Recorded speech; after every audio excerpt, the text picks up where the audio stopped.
আমি এতক্ষণ বন্ধু মৃত্যুর কিছু বিবরণ দিলাম, মৃত্যুর যন্ত্রণা নিয়ে কিছু কথা বললাম, কিন্তু আমরা তো দুর্বল মানুষ, আমাদের মৃত্যু এমন হবে না। আমরা হলাম আল্লাহর প্রিয় হাবিব, হাবিবুল্লাহ উম্মত। কারণ নবীজি যখন পৃথিবী ছেড়ে চলে যাবে, আজরাইল যখন সামনে এসে হাজির হয়ে গেল, আমার নবীজি ডাক দিয়ে বলল, আজরাইল, আজকে যদি আমি পৃথিবী ছেড়ে চলে যাই রে, আমার উম্মতগুলোর দায়িত্ব কে নেবে? আল্লাহ রাব্বুল আলামিন সঙ্গে সঙ্গে খবর জানিয়ে দিয়েছে, আমার হাবিবকে খবর জানিয়ে দাও, আমি আমার হাবিবের উম্মতগুলোর দায়িত্ব আমি নিজেই নিয়ে নিলাম। জোরে জোরে বলুন না সুবহানাল্লাহ। আমার দিকে তাকান, আপনার আমার মৃত্যুর যন্ত্রণাটা বন্ধু একেবারে নিয়ামতে পরিপূর্ণ হবে। যদি আপনি জঘন্য পাপী হন, আপনার মরণটা কেমন হবে আমি জানি না। আপনাদের অঞ্চল তো ঘাটি অঞ্চল, আপনারা চল দিয়ে মাছ ধরেন কিনা? চল বোঝেন না আপনারা, কি বলে চল? আমাদের কুমিল্লা তো এটাকে চল বলা হয়। মাথাটা একেবারে চক্কা বন্ধ শুয়ের মতো, কিন্তু উপরটা একটু উল্টা। কথা বলেন না? ঢুকবে কিন্তু সহজে, কিন্তু বের হবে না অত সহজে, ঠিক কিনা বলেন? এই যুগের মানুষ এতটাই ভয়ঙ্কর, ওই দিনের কথা মানুষ মনে করে না। মৃত্যুর যন্ত্রণাটা বন্ধ এত ভয়ঙ্কর হবে, কোন মানুষকে যদি 7 সমুদ্র 13 নদীর পানি দেওয়া হয়, তারপরেও সেদিন কলিজা ঠান্ডা হবে না, এত ভয়ঙ্কর হবে। লোহার একটা শলা, কাঁটাযুক্ত একটা শলা কোন মানুষের পেটের মধ্যে বন্ধু ঢুকিয়ে দিলাম, ঢুকানোর পরে বন্ধু মুসরিয়ে মুসরিয়ে চেঁচিয়ে চেঁচিয়ে আমি টান দিয়ে যদি বের করি, ভিতর থেকে কিন্তু একেবারে বের হবে না, ছিঁড়ি ছিঁড়ি টুকরো টুকরো হয়ে ক্ষত বিক্ষত হয়ে বন্ধু বের হয়ে আসবে। ওই যন্ত্রণাটা কেমন হবে বলেন? এত কঠিন হবে রে, টুকরো টুকরো করে ছিঁড়িয়ে ছিঁড়ে বন্ধ। আপনারা দেখেছেন জঙ্গলের মধ্যে বাঘ দেখবেন হরিণ ধরে কেমনে খায়, দেখছেন নি আপনারা? অথবা বন্ধু অনেক, আমরা যে বন্ধু আমাদের এলাকার কথা, আমাদের বাংলাদেশের কথা বলি, মাছ বিভিন্ন পাখি খায় না? আপনার দেখেননি মাছটা ধরার পরে পায়ের নিচে রেখে ঠোঁট দিয়ে ছিঁড়ে ছিঁড়ে ছিঁড়ে ছিঁড়ে খায়? কথা বলেন না কেন? কিন্তু মাছটার লেজটা লাফায়, এত যন্ত্রণা এত কষ্ট হয় রে মাছটার। এর চাইতে ভয়ঙ্কর হবে পাপীদের বন্ধু রুহটা বিভিন্ন বডিতে পালানোর চেষ্টা করবে, কিন্তু পালানোর কোনো জায়গা নাই। আজরাইল বন্ধু এত ভয়ঙ্কর। ও বন্ধু, আদমকে বানানোর জন্য একটার পর একটা ফেরেশতাকে পাঠিয়েছে রে, কেউ মাটি নেয়নি, আজরাইল মাটি নিয়েছে।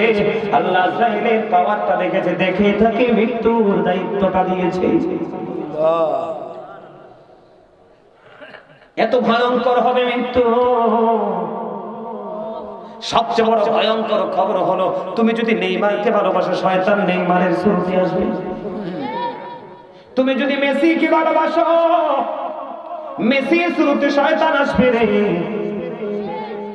তুমি যদি কোন সিনেমার নায়ককে ভালোবাসো, ওই সিনেমার নায়কের সুরতে আসবে, কারণ তোমার প্রিয় মানুষের সুরতে এসে তোমার ঈমান হরণ করে নেবে। তোমরা মনে রাখবে, পৃথিবীর সকলের সুরত ধরতে পারে রে শয়তান, কিন্তু আপনার আমার প্রাণের নবীর সুরত ধরতে পারে না।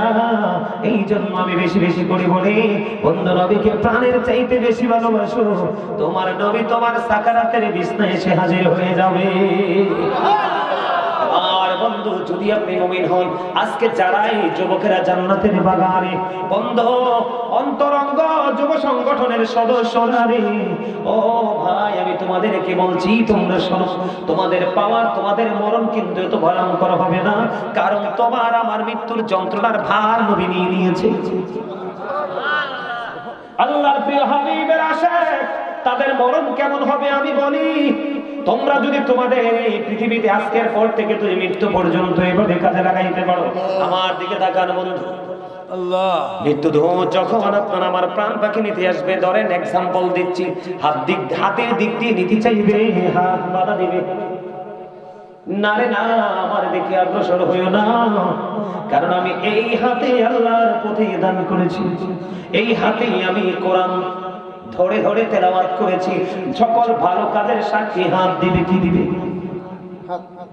চোখের কাছে যখন যাবে রে, চোখ তার জীবনের পবিত্র কর্মগুলো তুলে ধরবে, না না আমার দিকে এসো না। কানের দিক দিয়ে চাইবে, কানে বলবে না আমার দিকে এসো না, আমাকে টাচ করো না।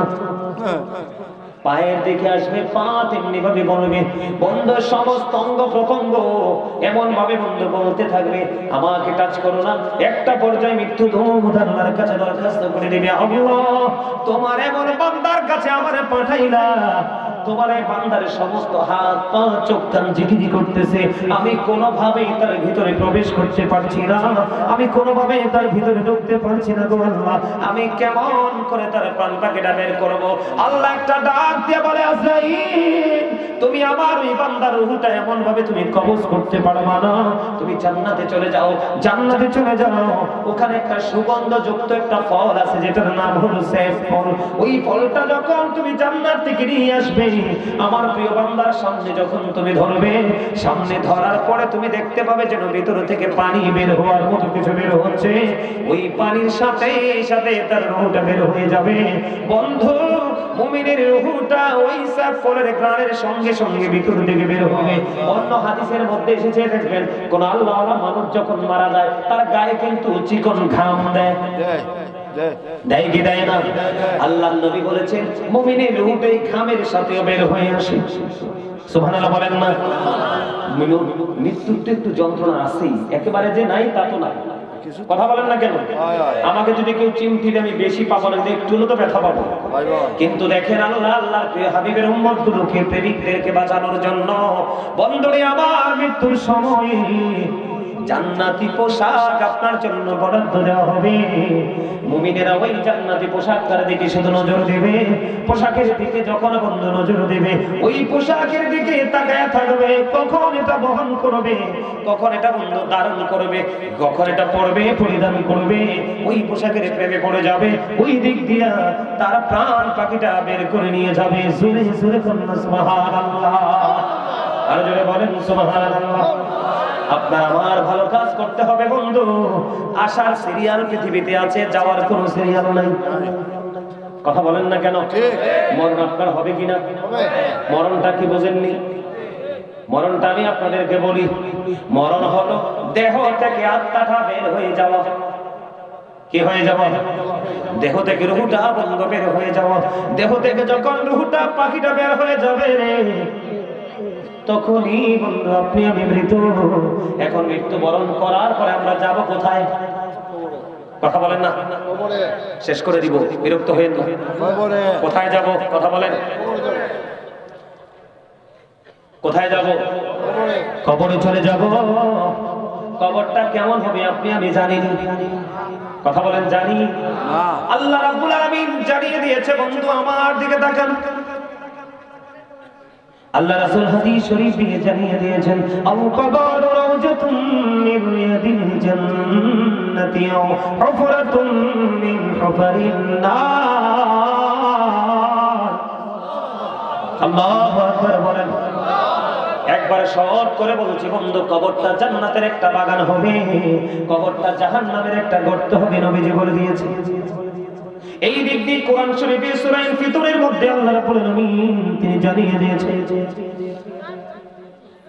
আল্লাহ রাব্বুল আলামিন বলেছেন, ওয়াইদাল কুবুর বুসিমাত আলিমাত নাফসুম মা কদ্দামাত ওয়া আখরাত। জোরে জোরে বলুন আল্লাহু আকবার। কবরটা জান্নাতের একটা বাগান হবে, জাহান্নামের একটা গর্ত হবে। আল্লাহ রাব্বুল আলামিন কোরআনেই জানিয়ে দিয়েছেন বন্ধু, কবর এমন একটা জিনিস, ওই জায়গায় আপনি আমি যখন যাব, পৃথিবীর মানুষগুলো যখন যাবে রে, কিয়ামতের দিন কবরটা কিন্তু ওপেন হয়ে যাবে। কি হয়ে যাবে? কথা বলে না? কবরটা ওপেনিং করে দেওয়া হবে।